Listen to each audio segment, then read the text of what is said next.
എടി മനു കല്യാണം വിളിച്ചാ? അവൻ വന്ന് കല്യാണം വിളിച്ചിണ്ടായി. അവൻ അവന്റെ മുറപ്പണിനെ കല്യാണം കഴിക്കണം പറഞ്ഞിട്ടല്ല നിക്കണ്ടായിരുന്നേ.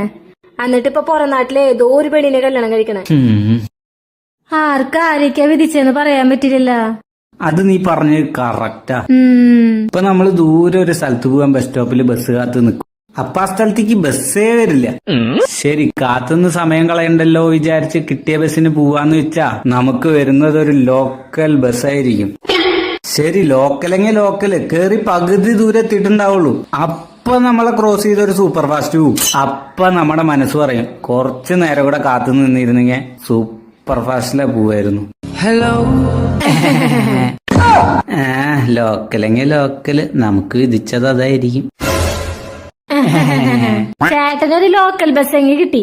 എനിക്ക് കിട്ടിയത് ഒരു മൂട്ട ബസ്. അതില് കേറി ഞാൻ പെട്ടപ്പാട് ഓടോന്നറിയില്ല, എപ്പ നിക്കോന്നറിയില്ല.